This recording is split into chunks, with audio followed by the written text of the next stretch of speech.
You know that feeling Mhm. where technology is just sprinting ahead and what customers expect from you seems to change overnight. Oh, yeah. It can make the way you've always done business feel a little, well, stuck in the past. Absolutely. Yeah. That relentless pace of change, I mean, both Ugh. in technology and consumer behavior, it puts incredible pressure on businesses. If you're not actively evolving, you're not just standing still, Mhm. you're actually falling behind. That feeling is exactly what led us to this deep dive today. We're unpacking digital transformation. Mhm. And this whole conversation is built around some really great source material shared by one of you, an excerpt from an ebook that really lays out not just what it is, but why it's the defining challenge for so many businesses right now. Yeah, it's a good piece. Our goal here is really to sift through this material, pull out the absolute core insights, Right. and give you a shortcut to understanding what digital transformation looks like, why you need to care, and, well, how you can start thinking about it for your own operation. Okay, let's unpack this then. We hear digital transformation everywhere. So what is it fundamentally? And why has it gone from maybe a buzzword to an absolute necessity? Well, at its heart, digital transformation is about deeply integrating digital technology Mm. across every part of a business. Yeah. It's not just about, adding a new app or some software. Right. And this source material we looked at makes a really crucial distinction. It's not about changing what your business does at its core, Exactly. but fundamentally changing how you do it, how you deliver value to your customers, and how you improve all your internal processes and operations. Precisely. And the driving force behind this isn't just the tech itself, although obviously that's moving incredibly fast. Sure. It's those changing consumer behaviors. Think about things like omni-channel marketing, Okay. integrating online and offline interactions so seamlessly that the customer doesn't even notice the transition. They expect that level of convenience and consistency now. And if there was any lingering doubt, the past few years really sealed the deal, didn't they? Oh, absolutely. The source points out that the COVID-19 pandemic didn't just highlight the need for digital capabilities, it massively accelerated it. It really did. Businesses that could quickly pivot online, manage remote teams, or find ways to serve customers while maintaining distance using digital tools. Yeah. They weren't just being innovative. Often, they were the ones who survived. It was a stark real-world test. It really was. And it showed that digital fluency wasn't optional anymore. It was, well, foundational. So, okay, beyond survival, why is the shift necessary? The material suggests it simply makes things, well, better, easier. It clears pathways for online communication, makes information more accessible across the whole organization, Right. and multiplies your opportunities to connect with your target audience wherever they happen to be. And it's a huge lever for efficiency, too. Definitely. For larger businesses especially, think about it. Digital tools like online databases for customer data or automation software can streamline complex tasks. Which frees up employees to focus on work that actually requires, human creativity or problem solving. Exactly, rather than just repetitive processes. Yeah.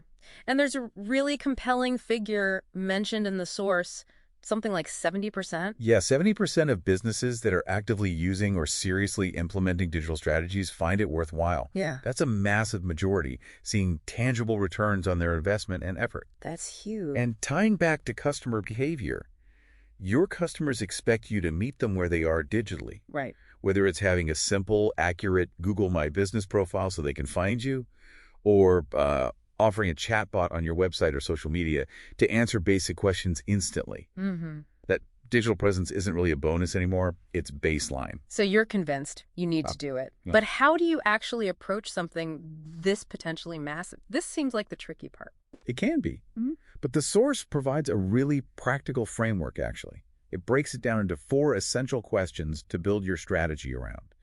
It all starts with identifying the problem digital can solve for you. Okay. So the first question is, why transform? Right. You have to pinpoint the specific challenges you're facing. The source gives a great relatable example. A customer service team struggling because customer data is scattered everywhere. Yeah, spreadsheets, emails, maybe an old database. Exactly. So requests pile up, employees waste time just searching for info, and customers get frustrated. That inefficiency and frustration, that's the why. That's the problem you're trying to fix. Okay, that makes sense. So once you've nailed the why, the second question is, how will you know if you're succeeding? Precisely. This is where you define clear, measurable goals and set a realistic timeline, using that same customer service example. Right. A goal could be, within the next year, customer service reps must be able to access a customer's complete history in under 60 seconds. Okay, specific, measurable. Yeah, that outcome tells you what you need to achieve, and it starts pointing you towards the tools that can actually get you there. Which brings us neatly to the third question. What exactly needs to change? What tools do you need? This involves researching and selecting the technology required to meet those goals. Right. And the source explains this might involve temporary tools first, Like what? like maybe a data migration platform just to get your scattered data into one central place. That's temporary. Okay. Followed by the permanent solutions, like a centralized system for daily operations. The concrete example here is migrating all that dispersed customer data into a customer relationship management system, a CRM. Ah, the CRM. We hear about those a lot. Yeah, think of a CRM as like a single digital hub where all customer interactions, notes, history, everything lives, accessible to anyone who needs it when they're interacting with the customer. Got it. And this final strategy question sounds absolutely critical. How do you get everyone on board? Oh, it's huge. Digital transformation touches literally every employee, right? From the front desk to the C-suite. You can't just drop new tech on people and expect it to work smoothly. No, definitely not. The source really stresses you need acceptance and buy-in, and this involves clearly communicating why the change is happening. Back to the why. Exactly. Showing the value it brings not just to the company, but to the employees by making your jobs easier, hopefully, and ultimately to the customers. So you need to share examples. Explain their role. Yeah, share example plans, maybe case studies.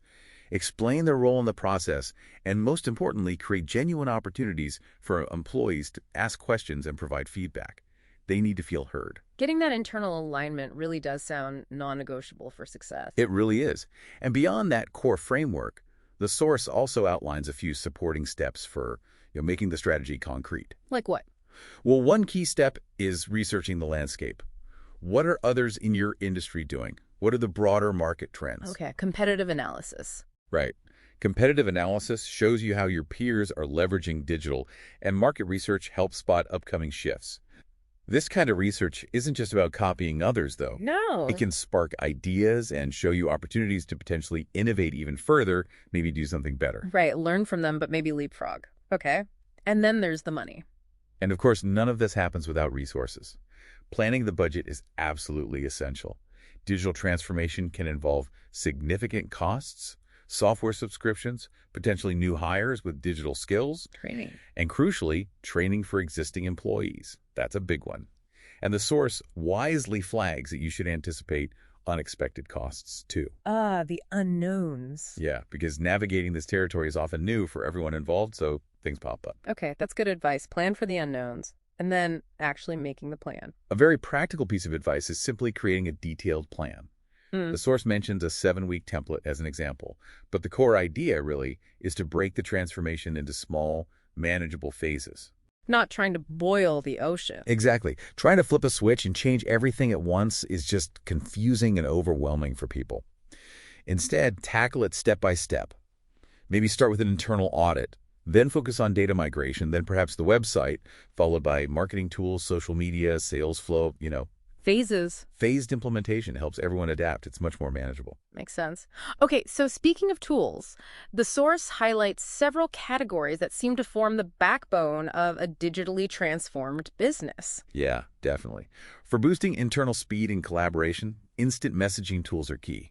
Things like Slack or Flock. Right, faster than email for a lot of things. Way faster. They streamline communication, make file sharing effortless, and organize conversations into focused channels. Much less noise. Okay, what else? Well, if hiring is part of your growth, online recruiting tools like LinkedIn have basically become standard True. for finding, tracking, and managing candidates efficiently, all in one place. And for the sales engine. Sales management software, like HubSpot Sales Hub is mentioned. Tools like that help teams manage their leads, track communications, analyze their pipeline, keep tasks organized digitally, basically replacing scattered notes and spreadsheets. Centralizing things. Exactly. And standardizing how work gets done is crucial too, especially with new digital processes. So online SOP documentation tools. SOP, standard operating procedures. Right. Tools like process.sd, which was mentioned, they create digital accessible guides for workflows. This is invaluable for onboarding new team members and just ensuring everyone follows the same steps with the new systems. Consistency. Yeah, consistency is key. And you mentioned CRM earlier. That seems really central. Yeah, perhaps the single most emphasized tool category in the source is CRM software, specifically highlighting HubSpot CRM again, as we discussed with the customer service example. Right, the single hub. Yeah, a CRM is vital for consolidating all your customer data and interactions. It automates repetitive tasks and provides that unified view of the customer across sales, marketing, service teams. It's essentially the central nervous system for managing customer relationships digitally and driving growth. Okay, so CRM is a big one. It really underpins a lot. And finally, just the reality of how many of us work now means video chat software is non-negotiable. Like Zoom, Skype for business. Exactly. Yeah. Essential for maintaining communication and connection, whether teams are remote, hybrid, or even just in different buildings. Okay, so those are the foundational tools. But you said the landscape is constantly evolving. It is. Having these tools is fundamental, but the source also points out 4 key trends currently shaping where digital transformation is heading next. What are they? First, the rapid adoption of digital operating models. Again, think back to the pandemic.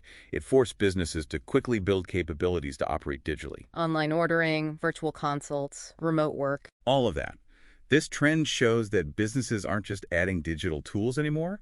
We're fundamentally rethinking how they operate day to day to be more resilient, more flexible in uncertain times. Okay, so a deeper shift in operations. What's second? Second, the big one, AI and machine learning. Ah, AI, of course. Yeah, this is partly driven by the customer demand for personalization. The source cites a statistic that 41% of customers switch companies due to a lack of personalization. Wow, that's high.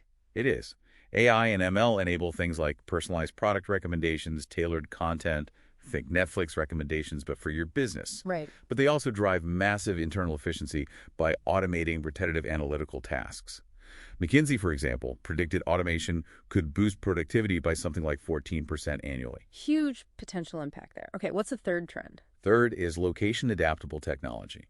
The necessity of remote work really highlighted the need for tools that work seamlessly from anywhere. Cloud-based stuff, mainly. Yeah, cloud-based suites like Google Workspace or Microsoft 365, project management tools like Trello, communication platforms like RingCentral.